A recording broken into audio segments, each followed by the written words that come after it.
好，今日呢個 session 咧就同大家講一講咧，就係 long chord tone 或者我叫做浪 harmonic tones。咁基本上咧，之前我哋講過啦，我哋配 chord 咧基本上就係旋律上邊有啲咩音，咁我哋就配咩 chord。但係其實如果喺正常嘅情況底下，旋律其實有好多音噶嘛，咁係咪所有音都配到落去個 chord 裏邊呢？咁啊其實唔係嘅，咁我哋會判斷有邊啲音係重要，邊啲音係冇咁重要。咁我哋會配一啲叫所謂重要啲嘅音，咁重要啲音可能就會喺個節奏上邊喺重拍嘅地方，或者時值啲比較喺時值上邊比較長嘅地方，我哋叫做重要嘅音。咁我哋就會選擇 harmonize 嗰個音。咁冇咁重要嗰啲音呢，我哋就會叫做 long chord tone 或者叫做 long harmonic tones。咁其實呢，我哋有好多種唔同類型嘅 long chord tone 嘅。咁今日就同大家講兩個先。咁分別就係 passing tone 同埋 labor tone。講咗 passing tone先啦。咁顧名思義啦，咁passing tone 就係一個叫經過音。假設我喺 C chord 嘅環境，C chord 嘅環境呢個 chord tone 就係 C、E、G 呢三粒音。咁如果我個旋律係 under C chord 嘅話，個旋律係 C、D、E，有個咁嘅旋律嘅話呢，四拍啦。咁好明顯呢，呢個音同呢個音呢都係比較重要嘅音嘅。點解呢？因為一音就係一個巴裏邊最強嘅拍子啦，而最嬲尾嗰個 E 音呢係屬於比較長嘅時值。咁喺 C chord 嚟講呢，C 同 E 係 chord tone，而呢一個 D 音呢，我哋就叫做 long chord tone 啦。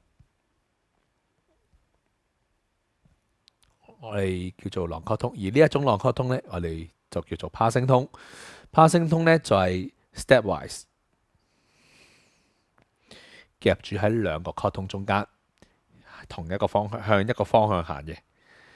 咁向上嘅又得，向下嘅都得。咁呢個都係 passing tone。咁啲咁樣嘅 long chord tone 呢，我哋唔單止可以喺旋律上邊出現嘅，喺我哋配嘅 harmony 上邊呢，亦都可以出現嘅。我哋可以望一望我哋之前寫嘅和聲，咁我哋望一望呢邊先。咁基本上呢，呢個係一個一 chord C major 嘅一 chord。咁聽一聽就係咁。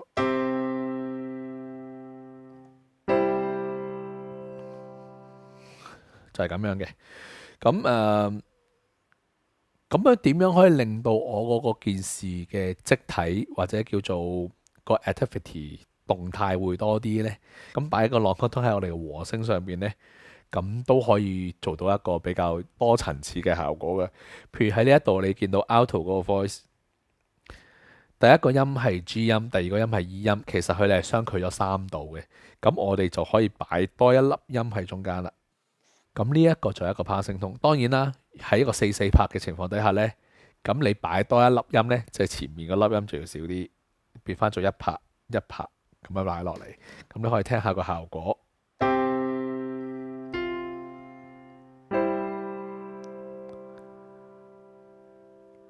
就係咁樣。咁當然啦，你話我 melody 上面可唔可以做passing tone呢？都得嘅。不過盡量啦，譬如果我配 chord 嘅話呢，我就唔會喐人哋條 melody 嘅。通常我都會喺個 arrangement 上面做一啲功夫嘅。咁呢個係非常之慣常嘅做法。咁當然啦，你自己創作一條旋律嘅時候，你可以清楚，你可以決定邊一個係 long chord tone，邊個係 chord tone，而去進行呢個和聲嘅調配。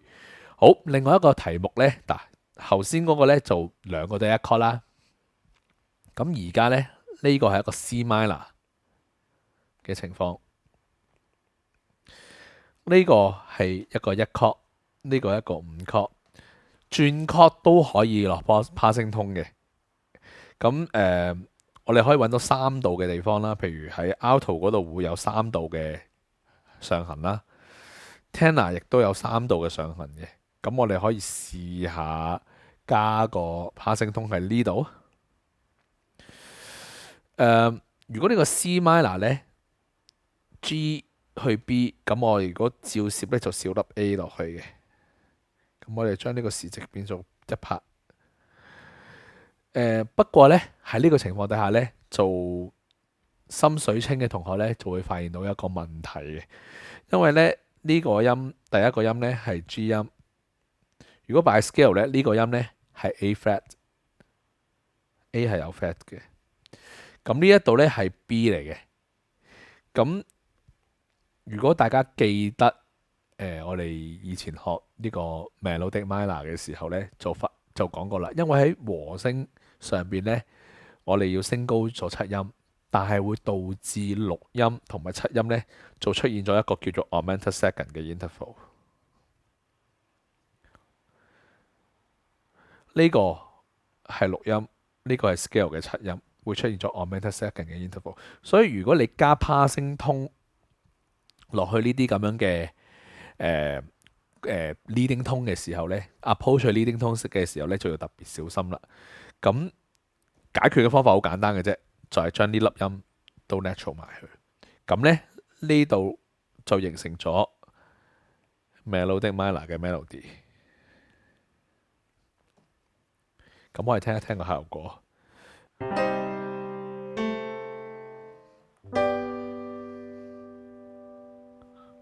係啦，咁呢一個就係個 passing tone 嘅寫法。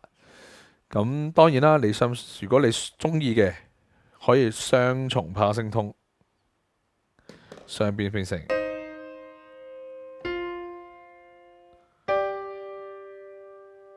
咁除咗passing tone 之外呢，我哋再介紹多一個都比較簡單啲嘅 concept，叫做 neighbor tone。neighbor tone 呢，就比起 passing tone 更加容易去理解嘅，發生喺同音上面。如果我係 C chord 啦，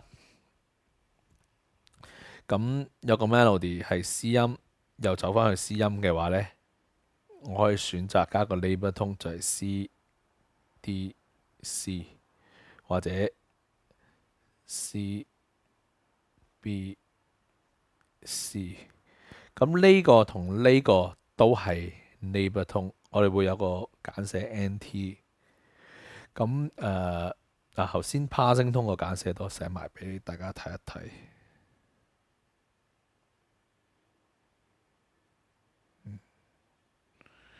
就係 PT。咁呢個 NT neighbor tone，咁 neighbor tone 就或者如果大家記得有一首歌叫《但願人長久》嘅話呢，係鄧麗君嘅。咁呢，佢個 intro 呢就係咁樣嘅。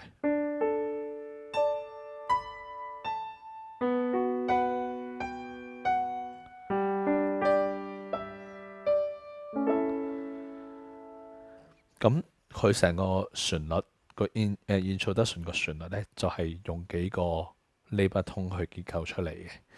咁有陣時呢，我哋做音樂啦，或者我哋玩音樂嘅時候呢，唔係淨係諗要配唔配到個 chord，其實配 chord 或者我哋寫旋律嘅精髓呢，就係嗰啲唔係協調嘅音，或者嗰啲叫撞嘅音啦。我哋講啲浪 chord 痛呢出現嘅時間，咁呢個音樂就會有佢嘅特色喺裏邊嘅。所以有陣時我哋思考就係唔係諗配唔配到，係諗點樣放一啲唔係 chord 痛嘅嘢喺你個旋律上面，或者喺你個 arrangement 上面，去增加佢個可聽性嘅。咁可以俾埋，如果喺四部和聲上面 neighbor tone 嘅例子呢，譬如喺呢一個一樣係 C key 嘅一 chord 去一 chord，咁你見到啦。咁好簡單，alto 呢個聲部我可以將佢變成咁樣嘅話呢，咁佢就 create 咗一個 label tone。甚至乎兩個 label tone 得唔得呢？係得嘅。譬如呢個 keyboard voicing 啦，再變成 D 同 F，再去翻 C 同 E，即係咁樣。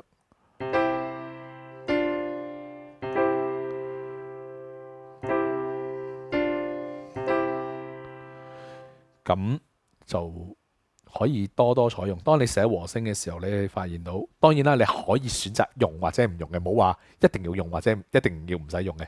但係你喺你自己創作上邊，你可以有一個咁嘅考慮，可以加啲咁樣嘅叫精緻嘢，去令到你個音樂會更加有啲嘢聽。係啦，咁 even 你係一個吉他手都好啊，我唔係彈琴，我彈吉他會唔會咁啊？其實好多時你彈吉他嗰啲 hammer on off 咧，pull off hammer on 嗰啲嘢咧，都係做緊 labor tone 嘅嘢嚟嘅，或者做緊一啲 passing tone 嘅嘢嚟嘅。